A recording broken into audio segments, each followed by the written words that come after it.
Hello बच्चों, कैसे हो? बढ़िया। आप बढ़िया तो मैं भी बढ़िया। तो देखो बच्चों, आज हमें क्या पढ़ाई करनी है। आज है बेटे हमारे पास क्लास 12th का यूनिट नंबर 15 का वीडियो नंबर 4। तो बेटे ये 15वीं यूनिट का चौथा वीडियो है। और इससे पहले 3 वीडियो आपको प्लेलिस्ट में भी मिल जाएंगे, नीचे बेटे डिस्क्रिप्शन में भी मिल जाएंगे, और कुछ समय बाद आई बटन में भी लिंक आ जाएगा, जहां आप यूनिट नंबर 15 को पूरा पढ़ सकते हो और अपने सुंदर से नोट बना सकते हो, जो एग्जाम में आपकी बहुत ज्यादा हेल्प करेंगे। ठीक है बेटे, तो देखते हैं आज का हमारा टारगेट क्या है। आज का हमारा टारगेट है बेटे रबड़। रबड़ को इंग्लिश में क्या कहते हैं? रबर। तो आज हम रबड़ के बारे में पढ़ेंगे। और रबड़ दो प्रकार की होती है। नंबर 1 प्राकृतिक रबड़ या नेचुरल रबड़, और नंबर 2 पे हम पढ़ेंगे संश्लेषित रबड़ या सिंथेटिक रबड़। ठीक है बेटे, तो प्राकृतिक रबड़ में हमें क्या क्या पढ़ना है। प्राकृतिक रबड़ में हम पढ़ेंगे प्राकृतिक रबड़ के गुण क्या क्या होते हैं, और प्राकृतिक रबड़ का वल्कनीकरण कैसे किया जा सकता है। बहुत इंपॉर्टेंट क्वेश्चन है, वल्कनीकरण या वल्केनाइजेशन, ये हम करते हैं प्राकृतिक रबड़ का। उसके बाद हम संश्लेषित रबड़ पढ़ेंगे, और संश्लेषित रबड़ को आप सिंथेटिक रबड़ भी कहते हो। इसमें हम संश्लेषित रबड़ पढ़ने के बाद पढ़ेंगे जैव अपघटनीय या जैव निम्नीकरणीय बहुलक, कि जैव अपघटनीय बहुलकों का क्या मतलब होता है, या जैव निम्नीकरणीय बहुलकों का क्या मतलब होता है। ठीक है बेटे, तो चलो बच्चों, जल्दी से आज की पढ़ाई शुरू करते हैं।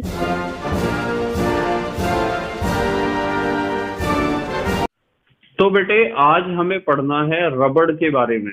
ठीक है बेटे, तो एक हेडिंग लिखते हैं रबड़। आप भी साथ साथ लिखा करो। हमारा टॉपिक क्या है बेटे? रबड़ है। रबड़ आपने देखी है, रबड़ का उपयोग दैनिक जीवन में होते हुए भी आपने देखा है। इंग्लिश में भी बेटे इसे रबर कहते हैं, RUBBER, रबर। यदि हम रबर की बात करते हैं तो रबर बेटे मुख्य रूप से दो प्रकार की होती है। इसमें सबसे पहला जो प्रकार हम पढ़ेंगे वो पढ़ेंगे प्राकृतिक रबर। तो एक हेडिंग लिख लेते हैं प्राकृतिक रबर। रबर लिख दो या रबड़ लिख दो, प्राकृतिक रबड़, या आप इसे इंग्लिश में कह सकते हो नेचुरल रबर। क्या कह सकते हो बेटे? Natural rubber. तो सबसे पहले हम बात करेंगे प्राकृतिक रबड़ की, या आप इंग्लिश में इसे कह सकते हो नेचुरल रबर, या आप इसे अपरिष्कृत रबड़ भी कह सकते हो, अपरिष्कृत रबड़। तो प्राकृतिक रबड़ की बात यदि हम करें तो इसमें सबसे पहली बात आपको यह ध्यान रखनी है कि प्राकृतिक रबड़ एक कैसा है? प्रत्यास्थ बहुलक है। तो हम लिख सकते हैं कि यह एक प्राकृतिक यह एक प्राकृतिक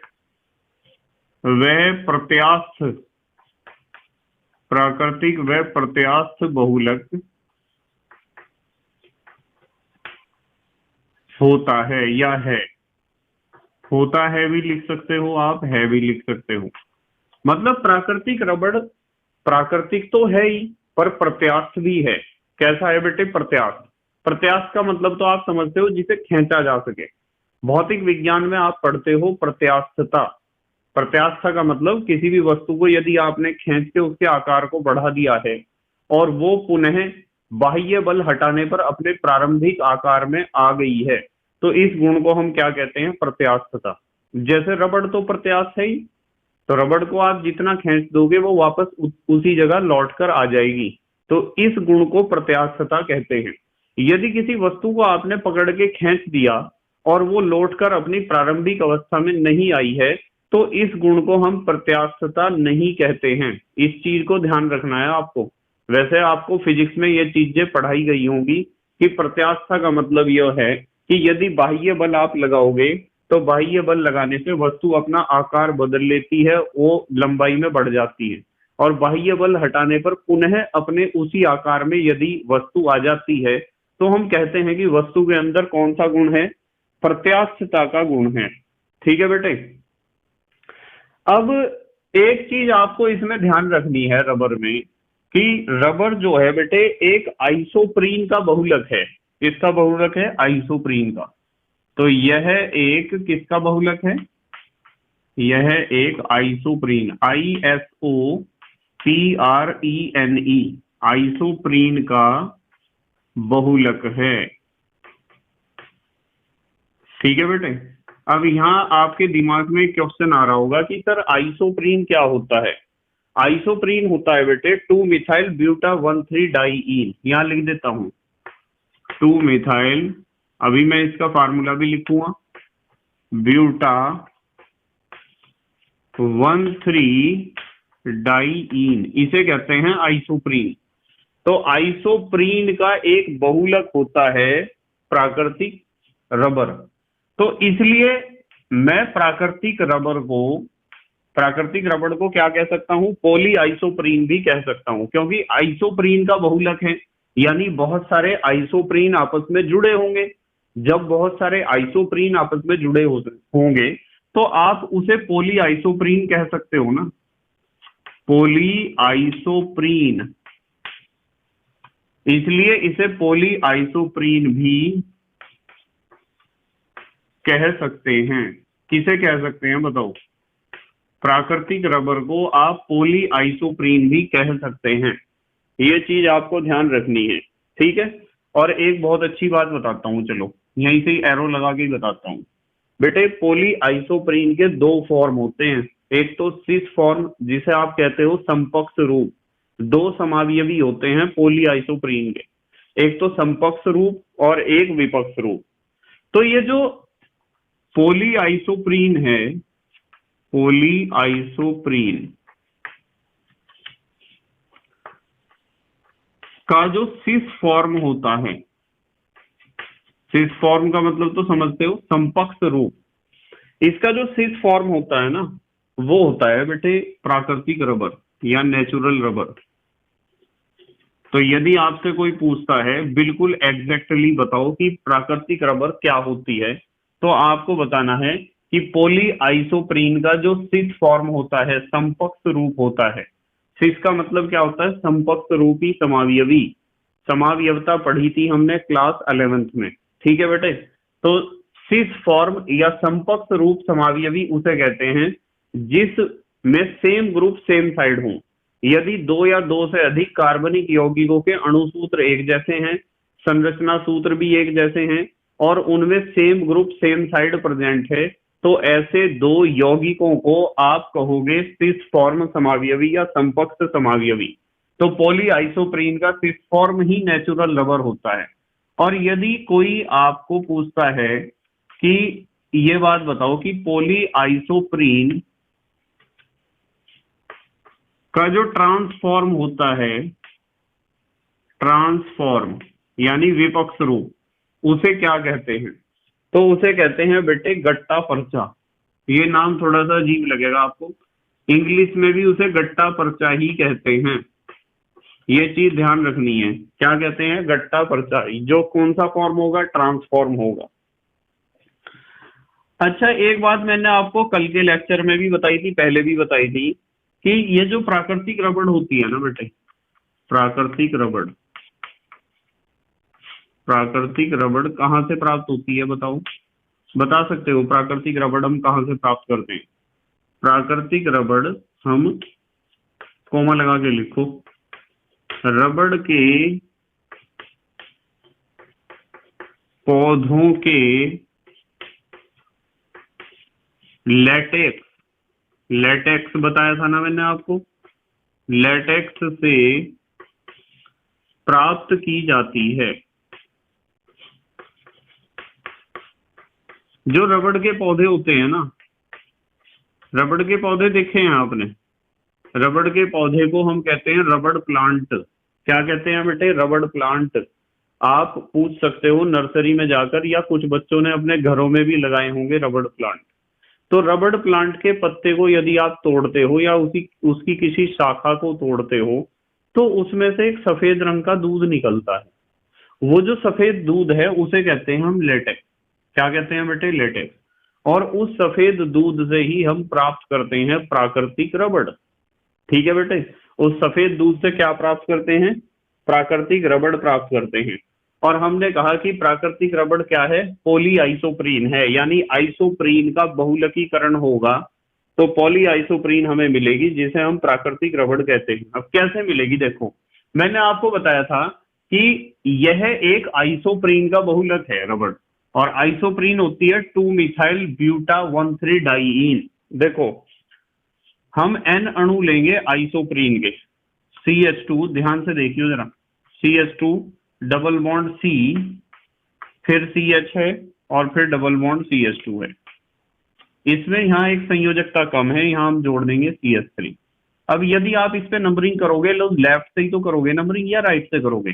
लेफ्ट से करोगे, क्योंकि पहले नंबर पे डबल बॉन्ड है, यहाँ भी पहले पे डबल बॉन्ड है, पर दूसरे नंबर पर CH3 भी तो आ गया है, तो साइड चेन भी और डबल बॉन्ड भी दोनों नजदीक पड़ रहे हैं यहाँ से। तो 1 2 3 4।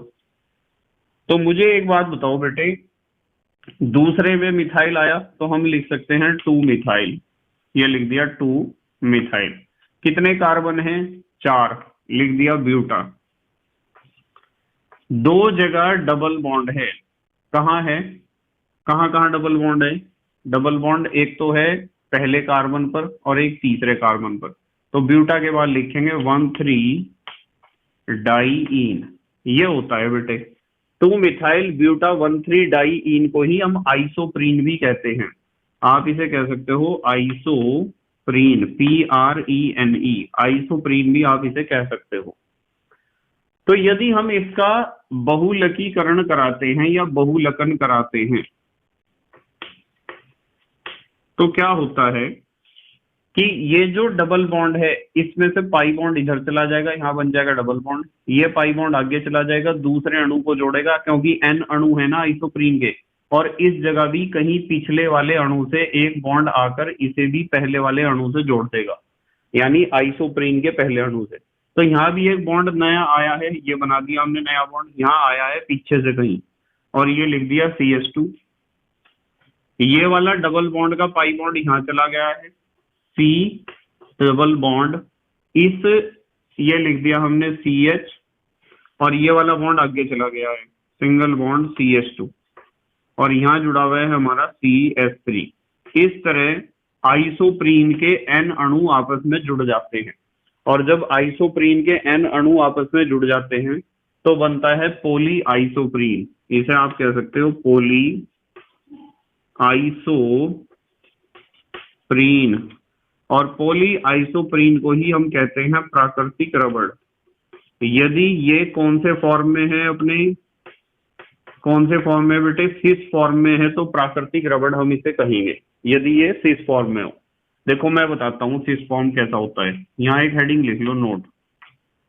देखो पॉली आइसोप्रीन का सिस फॉर्म, ये हमारे पास कार्बन है, कार्बन, और कार्बन के ऊपर यहाँ जुड़ा हुआ है CH2, और यहाँ जुड़ा हुआ है CH3, ये है, और डबल बॉन्ड, फिर एक कार्बन, यहाँ जुड़ा हुआ है CH2, और यहाँ जुड़ा हुआ है H। ठीक है बेटे, देखो कैसे बता रहा हूं मैं, ये कार्बन है, ये वाला कार्बन है, CH2 है, ये CH2, यहाँ बॉन्ड होगा, इसमें ये बात खुद की है, यहाँ बॉन्ड होगा एक, और इस कार्बन के ऊपर CH2 है, ये जोड़ दिया, इसके पास ही CH3 है, ये जोड़ दिया, ये डबल बॉन्ड है, ये जोड़ दिया, ये डबल बॉन्ड से अगला कार्बन है, ये है अगला कार्बन, इस कार्बन के ऊपर H है, ये जुड़ा हुआ है H। ठीक है बेटे, इस कार्बन के ऊपर ही CH2 है, ये जुड़ा हुआ है CH2, और यहाँ भी बॉन्ड होगा। तो ये तो हमने एक अणु बनाया, इसके बराबर में जो दूसरा अणु होगा वो भी बिल्कुल ऐसा ही होगा। देखो यहाँ तो होगा उसमें CH2, यहाँ से बनाना शुरू कर रहा हूँ बेटे, CH2, ये कार्बन, और ये CH3, और ये डबल बॉन्ड, और ये C, यहाँ CH2 होगा और यहाँ होगा H। तो ये दोनों बॉन्ड है आपस में, CH2 CH2 जुड़ जाएंगे बॉन्ड के द्वारा, क्योंकि यहाँ भी तो जुड़ रहे होंगे, इसी तरीके से यहाँ जुड़ेंगे आगे, देखो CH2 C CH3 double bond CH2, ये भी जुड़ा होगा किसी से और H। आप जरा इस पूरी संरचना को ध्यान से देखो। यदि आप पूरी संरचना को ध्यान से देखोगे तो इस हिस्से में CH2 same group same side है, इसमें भी सेम ग्रुप सेम साइड है, सेम ग्रुप सेम साइड है। यदि सेम ग्रुप सेम साइड होते हैं तो इसे ही तो कहते हैं हम सिस फॉर्म। क्या कहते हैं बेटे? Cis form. तो मैं कह सकता हूं ये सिस फॉर्म पॉली आइसोप्रीन है। इधर भी बहुत लंबी श्रृंखला है चलती जा रही है और इधर भी बहुत लंबी श्रृंखला है। कुछ बच्चे सोच रहे होंगे कि सर ये नहीं जुड़ सकते क्या आपस में? ये कैसे जुड़ जाएंगे बेटे? क्योंकि इसकी संयोजकता कार्बन की 4 पूरी हो चुकी है, 1 बॉन्ड और 3 हाइड्रोजन, और हाइड्रोजन तो केवल एक ही बॉन्ड बना सकता है, वही इसने बना रखा है। तो इसका मतलब साफ है कि बॉन्ड बनेगा तो CH2 CH2 CH2 CH2 CH2 CH2 CH2 CH2 के बीच बनेगा, एक लंबी श्रृंखला होगी। और इस श्रृंखला की खासियत ये होगी कि इसमें CH2 ग्रुप जो हैं, एक अणु को यदि फोकस में आप लोगे तो सेम ग्रुप यानी CH2 ग्रुप सेम साइड है, ऊपर की तरफ है, तो इसलिए हम इसे कहते हैं सिस फॉर्म। ठीक है बेटे? तो मैं लिख भी सकता हूं cis form of poly isoprene. ये cis form of poly isoprene है और इसे आप कह सकते हो प्राकृतिक रबड़। ये होता है बेटे प्राकृतिक रबड़। ठीक है? या आप इसे कह सकते हो अपरिष्कृत रबड़ या नेचुरल रबड़। जल्दी से स्क्रीनशॉट लो, फिर अगली बातें करेंगे बहुत अच्छी अच्छी। ले लिया बेटे स्क्रीनशॉट? ठीक है बेटे, अब हम पढ़ेंगे प्राकृतिक रबड़ के गुण, कि प्राकृतिक रबड़ में कौन कौन से गुण पाए जाते हैं जो हमें याद रखने हैं। ठीक है बेटे? तो सबसे पहला गुण यहां से लिखते हैं, ध्यान से समझेंगे लिखते हुए। यह उच्च ताप पर कैसी होती है? उच्च ताप पर होती है बेटे मुलायम। उच्च ताप पर मुलायम व निम्न ताप पर भंगुर होती है। इसका मतलब यह है कि यदि इसे आप गर्म रखोगे तो मुलायम होगी, और यदि आप इसे ठंडा कर दोगे तो कैसी हो जाएगी? भंगुर, यानी मोड़ने पर चटक जाएगी। नंबर 2, ध्यान से समझेंगे, लिखते भी रहो और समझते भी रहो। नंबर 2, प्राकृतिक रबर में, ये जो प्राकृतिक रबर होती है ना बेटे, इसमें एक खासियत होती है, और वो खासियत होती है जल को अवशोषित करने की। जल को अवशोषित करने की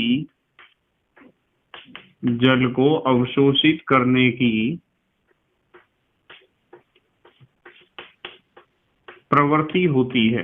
प्रवृत्ति माने आदत। इससे नुकसान है बेटे, पता क्या नुकसान है? इससे नुकसान ये है कि यदि रबर जल को अवशोषित करेगी तो वो अपने रूप को नहीं रख पाएगी, अर्थात स्थायी नहीं हो पाएगी। नंबर 3, तीसरा गुण, प्राकृतिक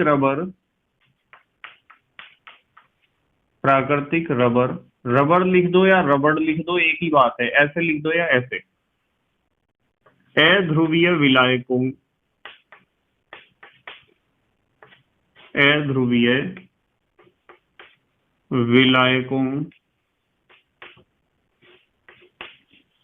में घुलनशील होती है, क्योंकि ये कार्बनिक पदार्थ है ना। रबर क्या है? एक कार्बनिक पदार्थ है, और कार्बनिक पदार्थ तो अध्रुवीय विलायकों में घुलनशील होते ही हैं। ठीक है बेटे? नंबर 4, आपसी कारकों के प्रति प्रतिरोधी नहीं होती है। जो आक्सीकारक होते हैं ना, जो आकर इसका आक्सीकरण कर देंगे, किसका? प्राकृतिक रबर का। आक्सीकारकों के प्रति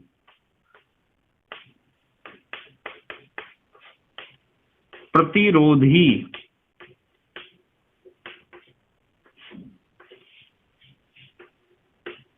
नहीं होती है। यानी कि कोई भी आक्सीकारक आएगा और इसका आक्सीकरण कर देगा, इसलिए प्राकृतिक रबर स्थायी नहीं हो पाएगी। इसके अलावा भी इसमें बहुत सारे गुण हैं।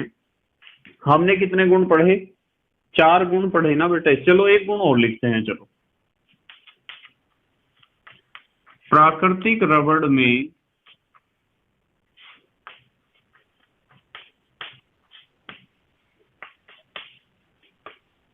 प्रत्यास्थता का गुण, प्राकृतिक रबड़ में प्रत्यास्थता का गुण बहुत कम होता है। अब मुझे एक बात बताओ, यदि इसमें प्रत्यास्थता का गुण बहुत कम होगा प्राकृतिक रबड़ में, तो हम प्राकृतिक रबड़ से बहुत सारे अच्छे अच्छे प्रोडक्ट यानी उत्पाद नहीं बना पाएंगे। और यदि प्राकृतिक रबड़ से बहुत अच्छे प्रोडक्ट अर्थात उत्पाद नहीं बनेंगे, तो दैनिक जीवन में प्राकृतिक रबड़ की उपयोगिता क्या हो जाएगी? घट जाएगी।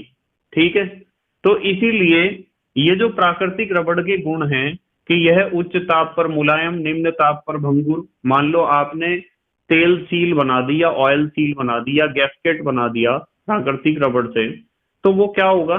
जब तक गर्म रहेगा तब तक तो मुलायम रहेगा, अच्छा काम करेगा। और जैसे ही टेम्परेचर घट गया सर्दियों में या ऐसे क्षेत्रों में जहां लगातार बर्फ ही पड़ती है, वहां पर आपका जो भी उपकरण आप बनाओगे प्राकृतिक रबड़ से, वो ठंडा होने के कारण भंगुर हो जाएगा और रबड़ सारी क्या हो जाएगी? चटक जाएगी। तो आपका पूरा इंस्ट्रूमेंट फेल हो जाएगा। तो इसलिए इसका ये गुण भी हमें खत्म करना पड़ेगा कि जो कम ताप पर भंगुर होती है और अधिक ताप पर क्या होती है? मुलायम। इसे हमेशा मुलायम रहना चाहिए, ऐसा करना पड़ेगा। ये सॉल्यूशन वैज्ञानिकों ने निकाल दिया है। और प्राकृतिक रबड़ में जल को अवशोषित करने की प्रवृत्ति होती है, ये भी वैज्ञानिकों ने सॉल्यूशन निकाल दिया है, जिससे प्राकृतिक रबड़ को एक अलग तरह की रबड़ में कन्वर्ट किया गया है और वो जल को अवशोषित नहीं करती है, जिसके कारण वो स्थायी हो पाती है। और इसमें लिखा हुआ है कि प्रत्यास्थता का गुण बहुत कम होता है। प्रत्यास्थता को बढ़ा दिया भी गया है। कैसे किए गए हैं ये सारे सॉल्यूशन? अगले टॉपिक में हमें इसे ही डिस्कस करना है। हमारा जो अगला टॉपिक है वो है रबड़ का वल्कनीकरण। रबड़ का क्या करना है बेटे? वल्कनीकरण करना है। ठीक है, या आप कह सकते हो वल्केनाइजेशन ऑफ रबर। ये एक इंपॉर्टेंट क्वेश्चन है, पेपर में पूछा जाता है कि रबड़ का वल्कनीकरण का क्या मतलब होता है, या वल्केनाइजेशन ऑफ रबर का क्या मतलब होता है, इसे करने का क्या फायदा है। ठीक है, इंपॉर्टेंट क्वेश्चन है ये, यहां लिख दूं मैं इंपॉर्टेंट। ये इंपॉर्टेंट क्वेश्चन है। तो देखो, मैंने अभी बात बताई आपको कि जो प्राकृतिक रबड़ होती है ना, प्राकृतिक रबड़, इस प्राकृतिक रबड़ में एक प्रॉब्लम है कि इसकी प्रत्यास्थता बहुत कम होती है। प्राकृतिक रबड़ की प्रत्यास्थता बहुत कम होती है, ये एक प्रॉब्लम है। प्राकृतिक रबड़ की प्रत्यास्थता क्या होती है? बहुत कम, यानी आप इसे ज्यादा नहीं खींच सकते हो। ठीक है, और इसी के अलावा तथा इसमें जल को अवशोषित करने की प्रवृत्ति, अवशोषित करने की प्रवृत्ति भी होती है। ये दो बड़ी समस्याएं हैं। एक तो पहली समस्या तो ये है कि प्रत्यास्थता का गुण बहुत कम होता है प्राकृतिक रबड़ में, तो हम इसे ज्यादा उपयोगी नहीं बना सकते यदि इसका प्रत्यास्थता का गुण कम रहेगा। और जल को यदि ये अवशोषित करती रहेगी तो भी हम इससे बहुत अच्छे तरह के प्रोडक्ट नहीं बना सकते हैं, यानी उन प्रोडक्ट्स को, उन उत्पादों को बनाकर ऐसी जगह प्रयोग नहीं कर सकते हैं जहां जल की मात्रा भरपूर हो। क्योंकि यदि ऐसे प्रोडक्ट को आपने ऐसे स्थान पर प्रयोग कर लिया तो वो प्रोडक्ट, वो उत्पाद या वो उपकरण या वो इंस्ट्रूमेंट या वो युक्ति क्या करेगा, जल को अवशोषित कर लेगा। और यदि जल को अवशोषित कर लेगा तो उसका स्थायित्व, उसकी स्टेबिलिटी, उसका लाइफ साइकिल, उसका जीवन और उसका लाइफ कम हो जाएगा, जल्दी खराब हो जाएगा वो उपकरण जो प्राकृतिक रबड़ से हम बनाएंगे और ऐसे स्थान पर प्रयोग करेंगे जहां जल पहले से ही उपस्थित हो। ठीक है, तो ये दो समस्याएं हैं। इन दो समस्याओं के चलते मैं आपको बता सकता हूं, प्राकृतिक रबड़ प्राकृतिक रबड़ या आप कह सकते हो अपरिष्कृत रबड़,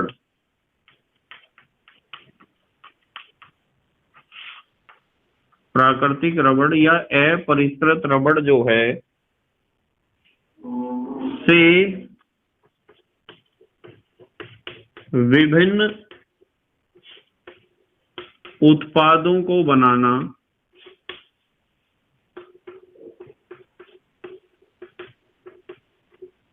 या तो मैं कहूंगा कठिन होता है, ठीक है, या फिर असंभव होता है। प्राकृतिक रबड़ या अपरिष्कृत रबड़ से विभिन्न उत्पादों को बनाना मुश्किल होता है।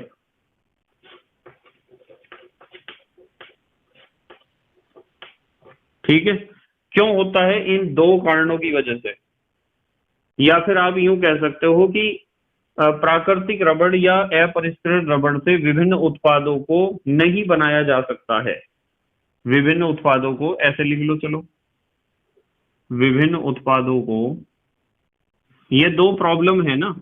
एक तो उसके अंदर प्रत्यास्थता का गुण कम है, एक तो उसके अंदर प्रत्यास्थता का गुण कम है और पानी को अवशोषित करती है। नहीं बनाया जा सकता है, ऐसे भी लिख सकते हो आप।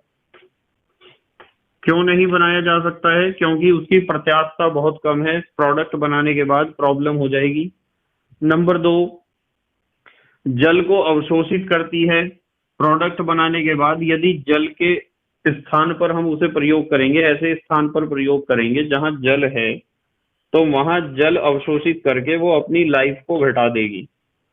ठीक है बेटे, तो वैज्ञानिकों ने सॉल्यूशन क्या निकाला, देखो जरा ध्यान से। ये दो समस्याओं के चलते हम प्राकृतिक रबड़ को अच्छे प्रोडक्ट्स में नहीं बदल सकते हैं, उससे अच्छे उत्पाद नहीं बना सकते हैं। इसलिए वैज्ञानिकों ने क्या करा है, अतः क्या करा है, ये जो प्राकृतिक रबड़ है ना बेटे, अतः प्राकृतिक रबड़ में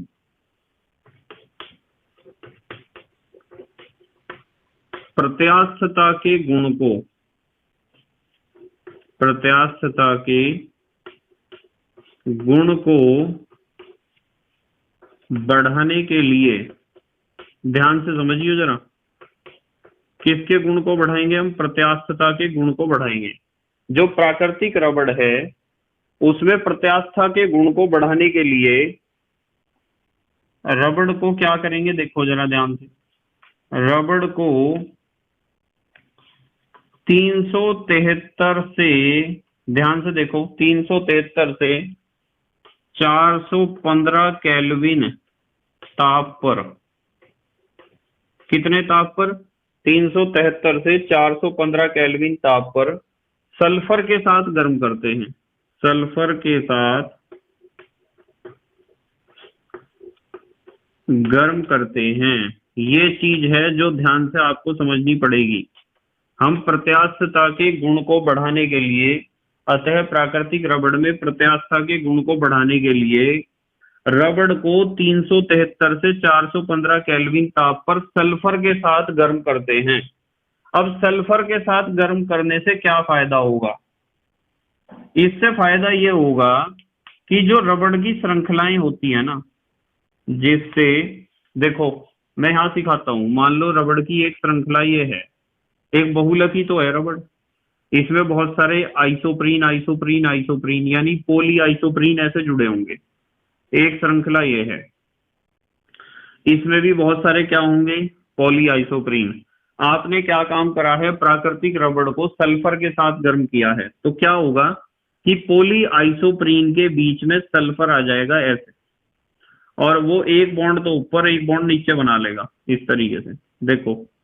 यानी पोली आइसोप्रीन की एक श्रृंखला, यानी ये भी प्राकृतिक रबड़ है, पॉली आइसोप्रीन की दूसरी श्रृंखला ये भी प्राकृतिक रबड़ है। दोनों श्रृंखलाओं के बीच में क्या आ गए हैं? सल्फर के तिर्यक आबंध आ गए हैं, और सल्फर ने दोनों श्रृंखलाओं को आपस में जोड़ दिया है। ठीक है, तो हमें पता चला है कि रबड़ की श्रृंखलाएं सल्फर के तिर्यक बंधों द्वारा आपस में जुड़ जाती हैं। यहां लिख सकते हैं इस बात को, जिससे रबड़ की श्रृंखलाएं, जिससे रबड़ की श्रृंखलाएं, जिससे रबड़ की श्रृंखलाएं कोमा सल्फर के तिर्यक आबंधों द्वारा आपस में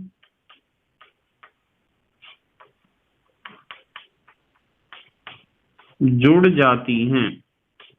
ये श्रृंखलाएं बेटे आपस में जुड़ जाती हैं, ठीक है। और जब श्रृंखलाएं आपस में जुड़ जाएंगी तो इस प्रक्रिया को हम कहते हैं वल्कनीकरण। इस प्रक्रिया को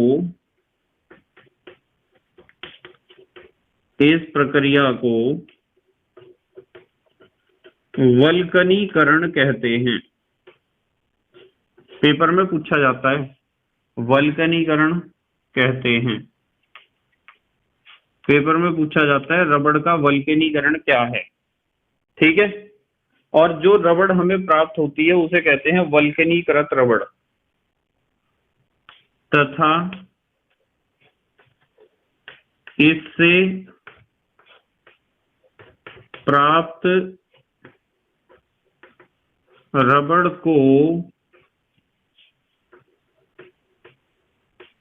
वल्कनीकृत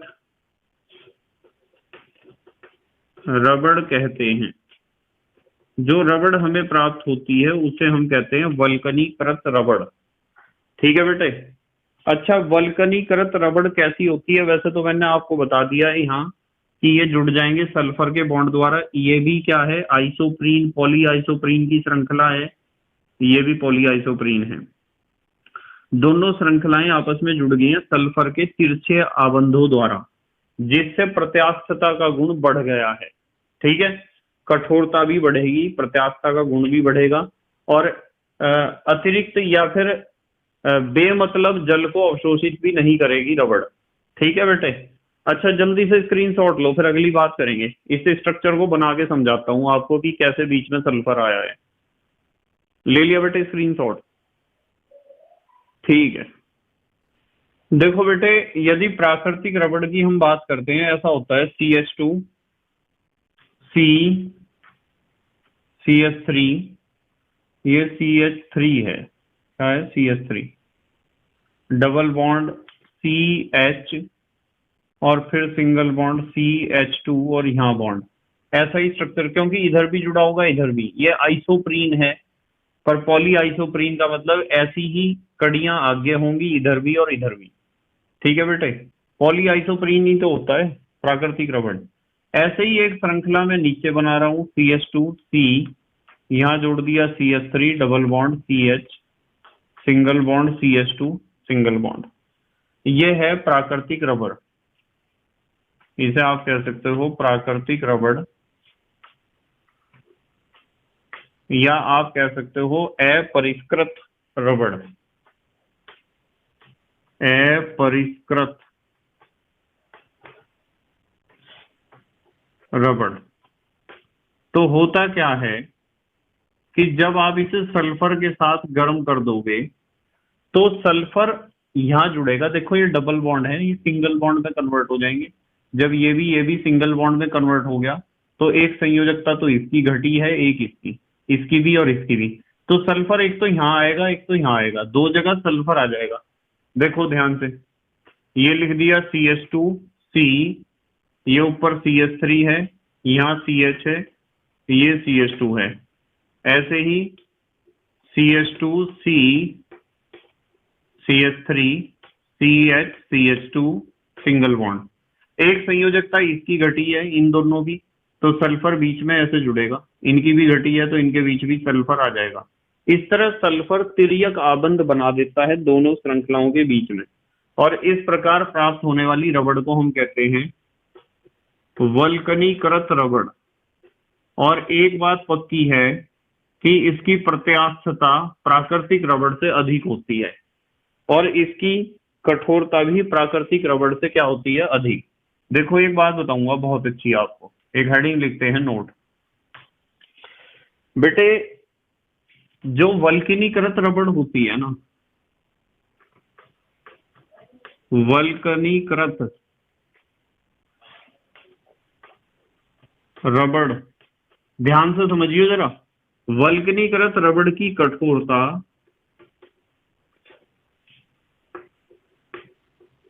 उसमें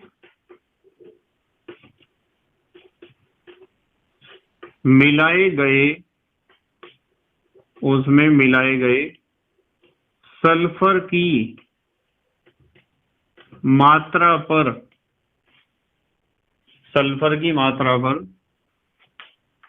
निर्भर करती है। सल्फर की मात्रा पर निर्भर करती है। इसका मतलब क्या है?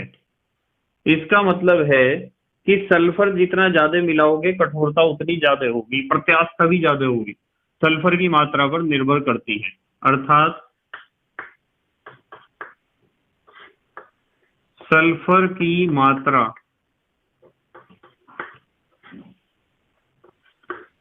बढ़ाने पर यह बढ़ती है। यह माने कठोरता। ये क्वेश्चन कभी कभी पेपर में पूछ लिया जाता है, इसलिए मैंने लिख दिया यहाँ की कठोरता। क्या लिखा है? वल्कनीकृत रबड़ की कठोरता, ता छूट गया था बेटे, उसमें मिलाए गए सल्फर की मात्रा पर निर्भर करती है, अर्थात सल्फर की मात्रा बढ़ाने पर यह बढ़ जाती है या बढ़ती है। अच्छा, एक बात और, थोड़ा सा वल्कनीकरण के बारे में और बात करेंगे। रबड़ के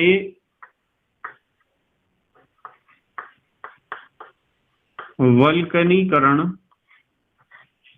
के उद्देश्य, वैसे तो आपको पता ही चल गए हैं कि हमने रबड़ का वल्कनीकरण क्यों किया था, पर फिर भी थोड़ी सी और डिटेल में बात करते हैं कि रबड़ के वल्कनीकरण के और भी कुछ उद्देश्य थे क्या। क्या क्या उद्देश्य थे, क्या क्या लाभ होते हैं, ब्रैकेट में लिख देते हैं लाभ। यानी वल्कनीकरण जब आपने किया है रबड़ का तो उससे क्या क्या लाभ आपको मिले हैं। देखो पहला लाभ तो ये है कि जो वल्कनीकृत रबड़ होती है ना, वल्कनीकृत रबड़ प्राकृतिक रबड़ से अधिक अच्छी होती है बेटे। प्राकृतिक रबड़ से उत्तम होती है। मतलब प्राकृतिक रबड़ से अच्छा रिजल्ट इसका मिलता है जब हम इसके बहुत प्रोडक्ट बनाते हैं अलग अलग तरह के। ठीक है,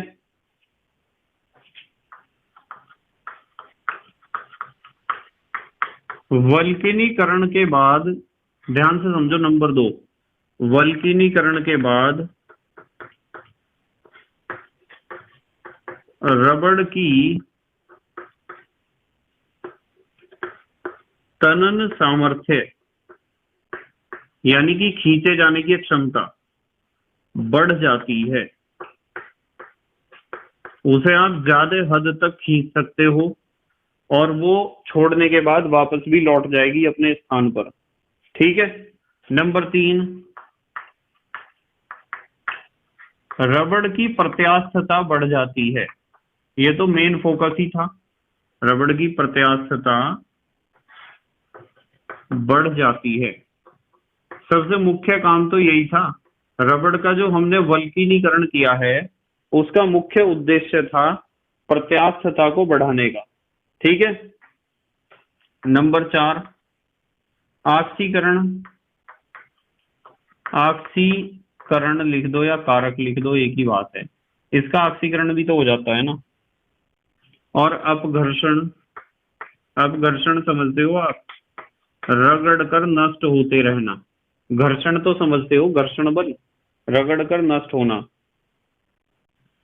जीर्ण शीर्णता। जीर्ण शीर्णता का मतलब होता है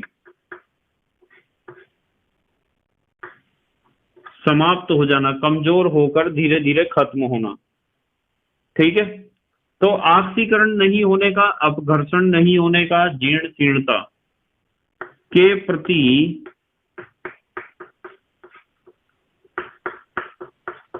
प्रतिरोध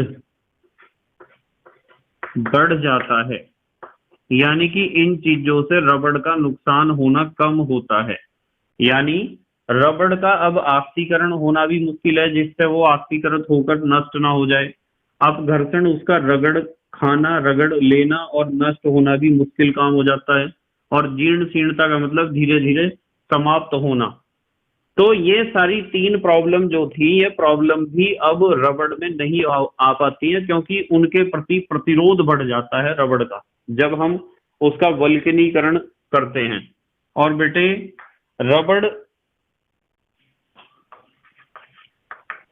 रबड़ अधिक कठोर हो जाती है, अधिक कठोर व तापरोधी हो जाती है। यानी ताप परिवर्तन का भी उसके ऊपर अधिक प्रभाव नहीं पड़ता है। ठीक है। और नंबर 6, जल को कम अवशोषित करती है, क्योंकि जल को अवशोषित करने से भी उसका जीवन घटता है, उसकी लाइफ घटती है, जल्दी समाप्त हो जाती है वो। इसलिए जब आप वल्कनीकरण करोगे तो जल को भी कम अवशोषित करेगी रबड़। और जो वल्कनीकृत रबड़ होती है ना बेटे, वल्कनीकृत रबड़, इसके अंदर एक खासियत होती है कि यह एक श्रेष्ठ विद्युत रोधी का काम करने लगती है। श्रेष्ठ विद्युत रोधी होने से आप इसे बिजली के उपकरणों में भी प्रयोग कर सकते हो। ये जैसे तार के ऊपर लपेटने में, तार के ऊपर आपने देखा होगा प्लास्टिक का कवर लगा हुआ आता है। वल्कनीकृत रबड़ एक श्रेष्ठ विद्युत रोधी होती है। तो ये सारे लाभ, ये सारे फायदे हमें होते हैं, या इन सारी चीजों को प्राप्त करने के लिए यदि ये सब उद्देश्य हैं हमारे, तो हम रबड़ का वल्कनीकरण कर सकते हैं। ठीक है बेटे, जल्दी से स्क्रीनशॉट लो, फिर अगली बात करेंगे हम। ले लिया बेटे स्क्रीनशॉट? ठीक है बेटे। नंबर 1 पे तो हमने पढ़ी थी प्राकृतिक रबड़, और नंबर 2 पर हम पढ़ेंगे संश्लेषित। हम पढ़ेंगे बेटे संश्लेषित रबड़, संश्लेषित रबड़, या आप कह सकते हो सिंथेटिक रबड़, सिंथेटिक रबड़। तो संश्लेषित माने बनाई गई, जो प्रयोगशाला में बनाई जाती हैं उन्हें कहते हैं संश्लेषित रबड़। और ये दैनिक जीवन में बहुत ज्यादा उपयोगी होती हैं। तो यदि कोई आपसे पूछता है कि संश्लेषित रबड़ का क्या मतलब होता है, तो आप लिख सकते हो कि प्रयोगशाला में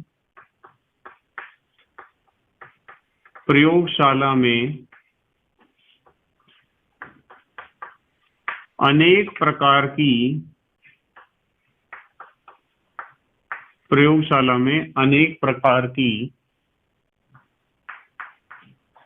कृत्रिम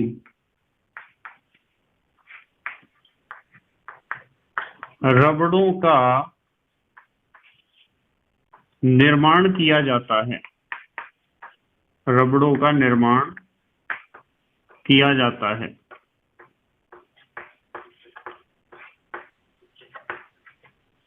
जिन्हें, ध्यान से समझना मैं क्या लिख रहा हूं, जिन्हें अपनी लंबाई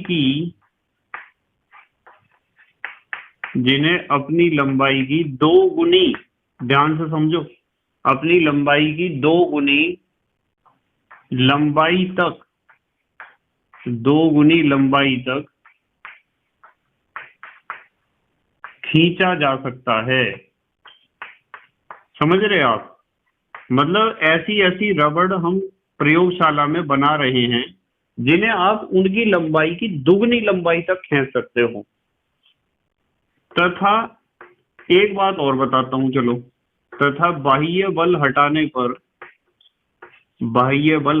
पर, यदि बाह्य बल आप हटा लोगे उनके ऊपर से, एक बार तो आपने बाह्य बल लगाकर दुगनी लंबाई तक खींच दिया, तथा बाह्य बल हटाने पर वे पुनः अपनी प्रारंभिक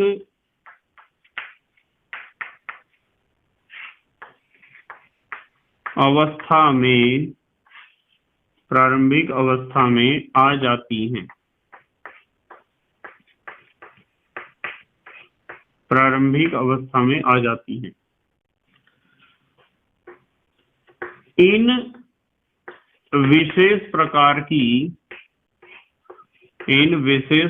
की रबड़ों को, ये जो ऐसी रबड़े हैं ना बेटे, जो प्रयोगशाला में हमने बनाई है, इन विशेष प्रकार की रबड़ों को हम क्या कहते हैं? संश्लेषित रबड़ कहते हैं। ये होती हैं बेटे संश्लेषित रबड़। ठीक है बेटे। अच्छा, एक बात बताता हूं, जैसे, चलो उदाहरण देखते हैं इसके। चलो, कौन कौन सी संश्लेषित रबड़ हमें पढ़नी है। नंबर 1, सबसे पहले तो हम पढ़ेंगे बेटे, ध्यान से देखेंगे, ब्यूना एन रबड़ पढ़ेंगे। ठीक है, या इसे आप कह सकते हो नाइट्राइल रबड़, यहां और करके लिखते हैं नाइट्राइल, NITRILE, नाइट्राइल रबर। तो आप कह सकते हो ब्यूना एन रबर या नाइट्राइल रबर। ये एक संश्लेषित रबड़ है। होता क्या है देखो, ध्यान से देखना, मैं N अणु ले रहा हूं, CH2 double bond CH single bond CH double bond CH2 के कितने अणु लिए? N। ये क्या है? 1,3 ब्यूटाडाइन है। देखो 1 2 3 4, 1,3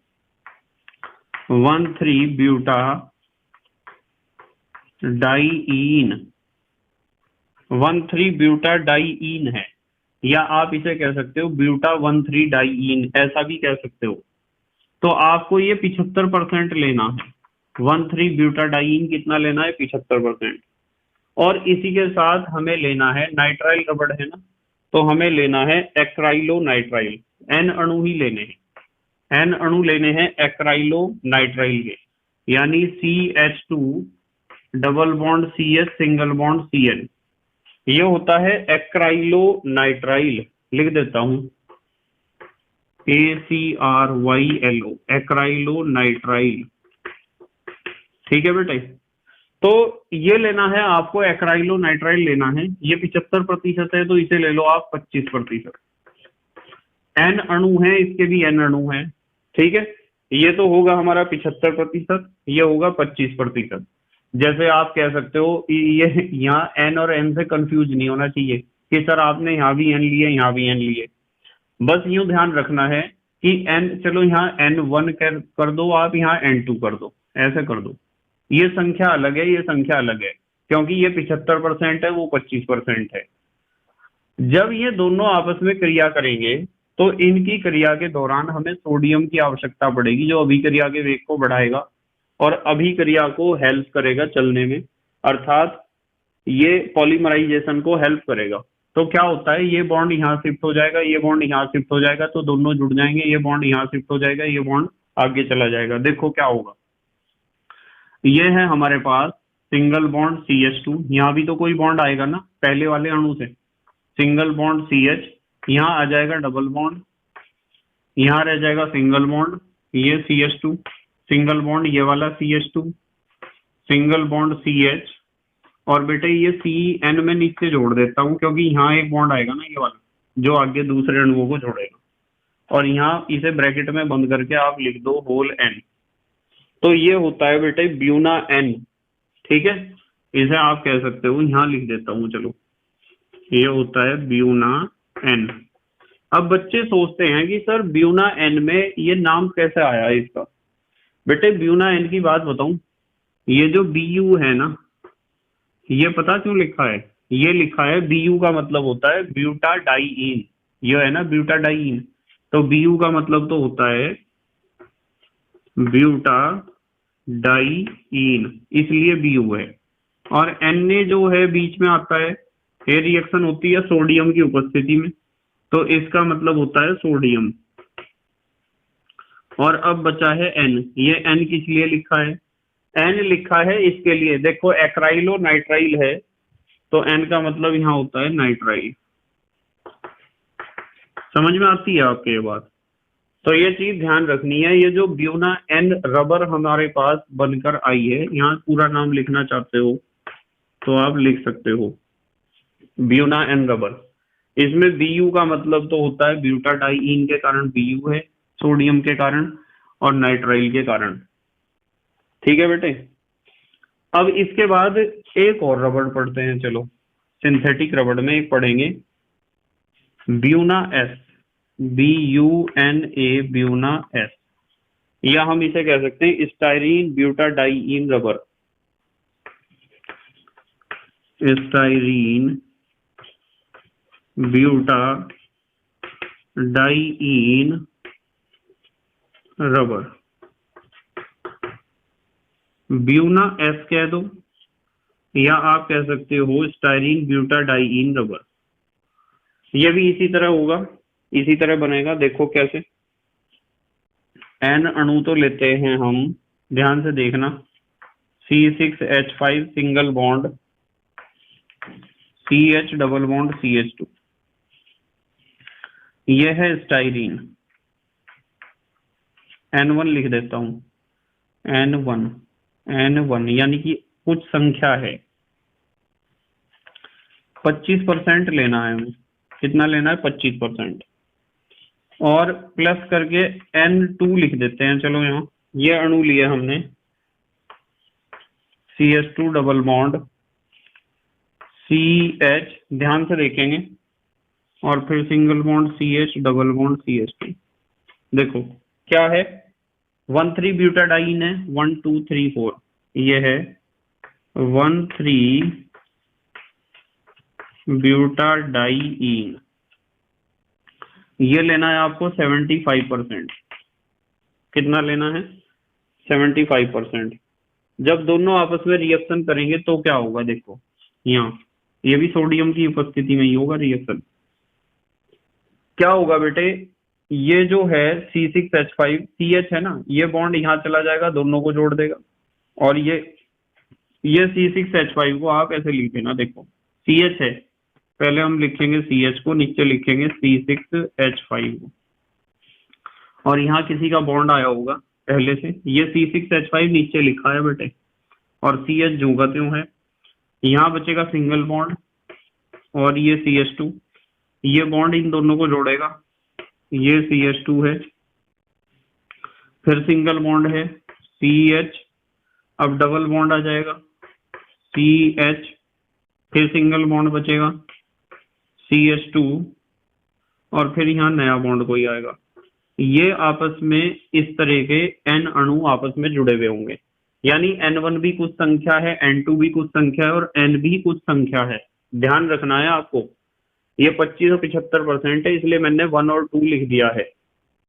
हालांकि कुछ बुक्स में इसे भी n लिख रखा है, यहाँ भी n, यहाँ भी n लिख रखा है। ये कोई संख्या ही है, इसमें ज्यादा कंफ्यूजन आपको नहीं होना चाहिए। ये है ब्यूना S। क्या है बेटे? Buena S, BUNA, Buna S रबड़। BU का मतलब पता चल गया होगा आपको क्या है? BU का मतलब क्या है? ब्यूटाडाइईन, ब्यूटाडाइईन। और Na का मतलब क्या है? Na का मतलब है सोडियम, सोडियम। और S का मतलब बताओ क्या है? S का मतलब है स्टाइरीन, स्टाइरीन। ठीक है बेटे, तो इस तरह ब्यूना N और ब्यूना S रबड़ के बारे में एग्जाम में पूछा जाता है, ब्यूना N और ब्यूना S के बारे में। जल्दी से स्क्रीनशॉट लो, फिर एक बहुत अच्छी बात बताऊंगा आपको। ले लिया बेटे स्क्रीनशॉट? ठीक है बेटे, ये जो हमने ब्यूना S और ब्यूना N रबड़ पढ़ी हैं, इनके कुछ उपयोग समझ लो जरा, कहाँ कहाँ इनके उपयोग होते हैं। एक तो बेटे टायर बनाने में इनका प्रयोग होता है, टायर रबड़ के बने होते हैं ना, तो वे ब्यूना N ब्यूना S रबड़ के होते हैं। इसके अलावा जो रबड़ के जूते होते हैं, रबड़ के जूते भी किसके बने होते हैं? ब्यूना N और ब्यूना S रबड़ के। ठीक है, जैसे बेल्ट और जूतों के सोल, जूतों के सोल ये भी बनाए जाते हैं ब्यूना N ब्यूना S रबड़ से। ठीक है, और तारों के, तारों का कर दो, तारों का विद्युत रोधन, जो कवर हम चढ़ाते हैं तार के ऊपर, चढ़ा हुआ आता है ना कवर, एक्सेट्रा आदि, ये सब ब्यूना रबड़ से करते हैं हम तैयार। अब आते हैं नंबर 3 पर। एक तो हमने पढ़ा ब्यूना N रबड़, एक पढ़ा ब्यूना S रबड़। अब हम पढ़ेंगे नियोप्रीन रबड़। नियोप्रीन रबड़ बहुत आसान है, एकदम समझ में आ जाएगा। नियोप्रीन रबड़, आप N अणु लो, CH2 double bond CH, single bond C, यहां जुड़ा हुआ है Cl और डबल बॉन्ड CH2। ये कंपाउंड है, इसके N अणु लिए, इसे कहते हैं क्लोरोप्रीन, क्लोरोप्रीन। या आप इसे कह सकते हो 2 क्लोरो 1,3 ब्यूटाडाइन, 1 2 3 4, 2 क्लोरो 1,3 ब्यूटाडाइन। ठीक है, वैसे 2 क्लोरो ब्यूटा 1,3 डाइईन इसका सही नाम होना चाहिए, पर एनसीईआरटी में थोड़ा सा नाम बदल के दे रखा है, कोई बात नहीं है। यहाँ हम उत्प्रेरक का प्रयोग करेंगे, उत्प्रेरक लिख दो यहाँ, उत्प्रेरक का आप प्रयोग करोगे और N अणु है तो बहुलक बनेगा। देखो S2O8-2 उत्प्रेरक का हम प्रयोग कर सकते हैं। N अणु है तो इसमें होगा बहुलकीकरण, और बहुलीकरण के फलस्वरूप हमें प्रोडक्ट जो मिलेगा उसे हम कहेंगे नियोप्रीन रबड़। देखो ये बॉन्ड शिफ्ट, ये वाला बॉन्ड शिफ्ट, और यहाँ भी कोई बॉन्ड आएगा तो सिंगल बॉन्ड ये लगा दिया CH2, फिर यहाँ क्या बचेगा बेटे? सिंगल बॉन्ड CH, यहाँ क्या बन जाएगा? डबल बॉन्ड बन जाएगा C, नीचे Cl है, और यहाँ बचेगा सिंगल बॉन्ड और CH2 इसके पास भी है बॉन्ड। ये कर दिया हमने ब्रैकेट में बंद और लिख दिया N, यानी कि क्लोरोप्रीन के N अणु आपस में जुड़ जाएंगे एक लंबी श्रृंखला के रूप में। और जब क्लोरोप्रीन के बहुत सारे अणु आपस में जुड़ जाते हैं, एक लंबी श्रृंखला बना लेते हैं, तो उसे कहते हैं नियोप्रीन रबर। ऐसे बनता है नियोप्रीन। अब यदि कोई आपसे पूछता है कि नियोप्रीन का दैनिक जीवन में उपयोग क्या है, कहाँ हम उपयोग करते हैं नियोप्रीन का, तो ध्यान रखना है कि रबड़ के जो पाइप बनाए जाते हैं ना, वे नियोप्रीन के होते हैं, जो रबड़ के पाइप हम बनाते हैं। और गैसकेट, गैसकेट तो मैंने आपको कल परसों भी सिखाया था क्या होता है। बहुत से इंस्ट्रूमेंट के गैसकेट भी बनाए जाते हैं नियोप्रीन रबर से। और हॉजेज बनाए जाते हैं, हॉजेज तो समझते हो आप, हॉजेज बनाए जाते हैं। और प्रिंटिंग के रोलर, प्रिंटिंग करने वाले रोलर, प्रिंटिंग रोलर, ये भी बनाए जाते हैं बेटे नियोप्रीन रबर से ही। और जूते या जूतों के सोल, बहुत सारी चीजें हैं जो नियोप्रीन रबर से बनाई जाती हैं। और गोताखोर को सूट, गोताखोर होते हैं ना, गोताखोर सूट या गोताखोरों के सूट, ये भी बनाए जाते हैं नियोप्रीन रबर से। और पेंट, बहुत सारे पेंट हैं जो रबड़ पेंट जिन्हें आप कहते हो, ये भी नियोप्रीन रबर से ही बनाए जाते हैं। ठीक है बेटे, तो ये था हमारे पास, प्राकृतिक रबड़ भी हमने कर लिया और संश्लेषित रबड़ भी हमने कर लिया। अब एक टॉपिक छोटा सा हो रहा है, उसे भी देखते हैं चलो, क्योंकि एग्जाम में कभी कभार पेपर सेटर इस क्वेश्चन को भी दे देता है। अब हम पढ़ेंगे जैव अपघटनीय बहुलक, या इसका एक और नाम है जैव निम्नीकरणीय, जैव निम्नीकरणीय बहुलक। नाम से ही पता चल गया होगा आपको कि ऐसे बहुलक जो जीवाणुओं द्वारा नष्ट करे जा सकते हो या सरल अणुओं में तोड़े जा सकते हैं। तो ये तो नाम से ही पता चल रहा कि ऐसे बहुलक जो जीवाणुओं द्वारा छोटे अणुओं में विघटित हो जाते हैं। ठीक है, तो यहां लिख सकते हो आप वे बहुलक जो जीवाणुओं द्वारा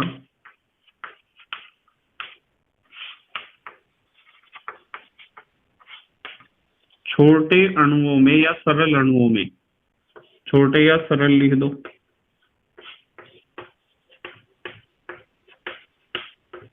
अणुओं में विघटित हो जाते हैं, विघटित हो जाते हैं, कोमा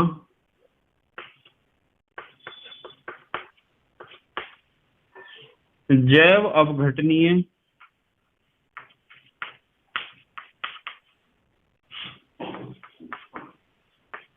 बहुलक कहलाते हैं। इन्हें कहते हैं बेटे जैव अपघटनीय बहुलक। ठीक है बेटे, जैसे एक जैव अपघटनीय बहुलक है PHBV, एग्जाम्पल PHBV क्या होता है मैं समझाऊंगा अभी। और एक होता है बेटे नाइलॉन 2 नाइलॉन 6, ये भी एक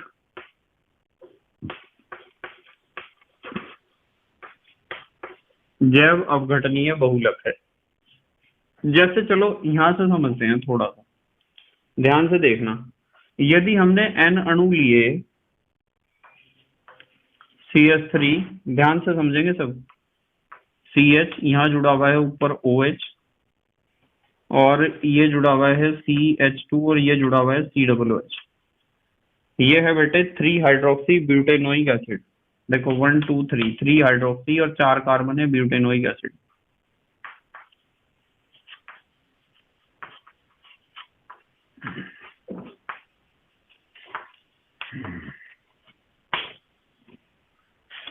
और इसका रिएक्शन कराना हमें N अणु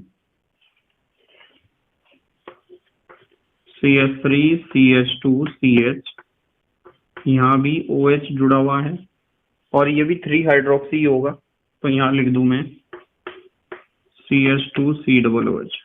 देखो 1 2 3, 3 हाइड्रोक्सी, 1 2 3 4 5 पेंटेनोइक एसिड। ये है 3 हाइड्रोक्सी पेंटेनोइक एसिड।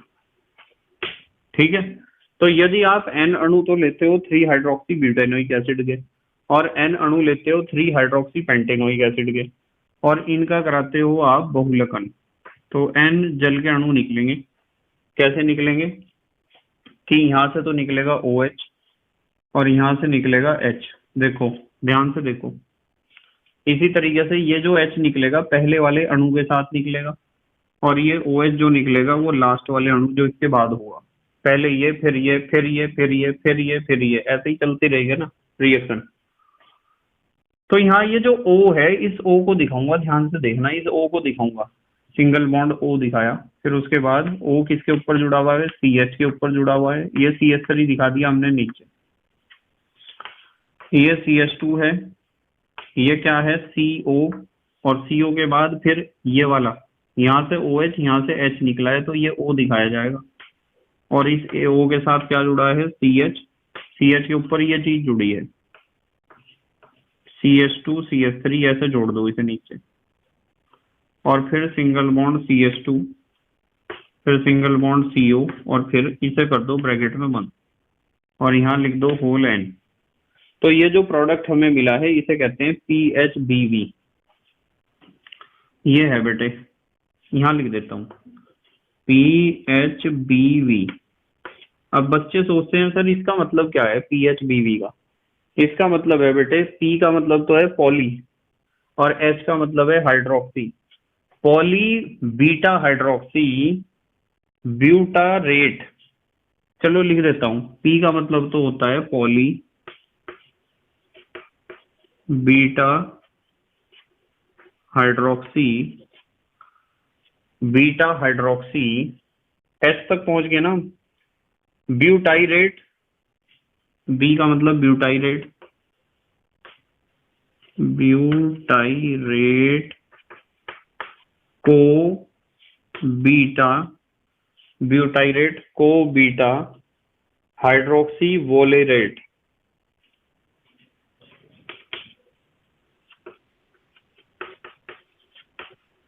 वोलीरेट, ये इसका पूरा नाम है। ठीक है बेटे, poly beta hydroxy, poly beta hydroxy butyrate को बीटा हाइड्रोक्सी वोलीरेट, ये इसका पूरा नाम है। पूरा नाम याद करने की इतनी आवश्यकता नहीं है, आप सिर्फ ध्यान रखोगे PHBV। अब ये जो हमारा PHBV है, इसका उपयोग कहाँ होता है उसके बारे में भी थोड़ी सी बात करेंगे। आप जल्दी से स्क्रीनशॉट ले लो। अच्छा, पहले ले लिया बेटे स्क्रीनशॉट? ठीक है, यदि हम इसके उपयोग की बात करते हैं, PHBV के उपयोग की, तो कुछ उपयोग हैं जो इसके याद रखने हैं आपको। एक तो विशेष प्रकार की पैकेजिंग में,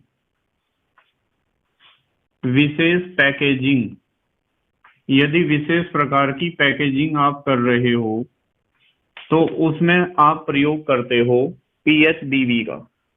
और बेटे जो अस्थि रोग होते हैं ना, अस्थि माने हड्डियों के रोग, उन रोगों में कुछ विशेष प्रकार के उपकरणों का प्रयोग होता है। उन उपकरणों को बनाने में भी हम प्रयोग करते हैं PHBV का। ठीक है बेटे। इसके अलावा जो मेडिसिन्स हैं, कुछ विशेष प्रकार की दवाइयां, उन्हें हमें बॉडी के अंदर जब भेजना होता है तो बॉडी के अंदर भेजने का एक स्पीड होता है, एक कंट्रोल्ड स्पीड। यूं नहीं होता है कि एक साथ ही बहुत सारी दवाई बॉडी के अंदर हमने इंजेक्ट कर दी। तो हम कह सकते हैं कि औषधियों के नियंत्रित मोचन में, औषधियों के नियंत्रित मोचन, मोचन का मतलब समझते हो आप क्या? मोचन का मतलब होता है रिलीज करना।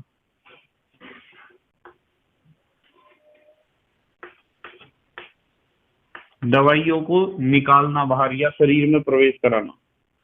ठीक है, सेंटेंस पूरा कर लो। किया जाता है, ये इसका उपयोग है। ठीक है, तो अब हमारे देश के प्यारे प्यारे बच्चे जल्दी से स्क्रीनशॉट लेंगे। ले लिया बेटे स्क्रीनशॉट?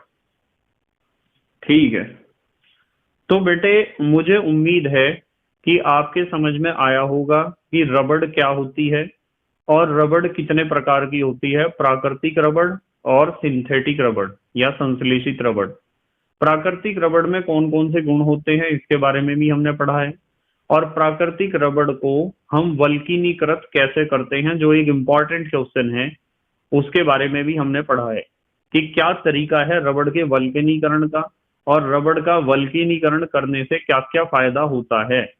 फिर हमने संश्लेषित रबड़ भी पढ़ी है, और संश्लेषित रबड़ के कुछ प्रकार, कुछ एग्जाम्पल्स हमने पढ़े हैं, जैसे ब्यूना एस, ब्यूना एन और नियोप्रीन। इन तीनों में से पेपर में क्वेश्चन हर साल पूछा जाता है, इसलिए आप बहुत अच्छे तरीके से अपने नोट्स मेंटेन करते रहो और डेली अपनी पढ़ाई करते रहो। ठीक है बेटे, लगातार मेहनत करोगे तो पक्की बात है आपका रिजल्ट बहुत अच्छा आएगा, और यदि आप लगातार मेहनत नहीं करोगे तो रिजल्ट अच्छा आने के चांसेस बहुत कम होते हैं, क्योंकि लाइफ में आपको कुछ अच्छा ही तो करना है। यदि आप जिंदगी में कुछ अच्छा करना चाहते हो तो लगातार परिश्रम करना पड़ेगा, यदि आप जिंदगी में कुछ अच्छा करना चाहते हो। ठीक है बेटे, तो thank you very much for watching this video. Okay, bye.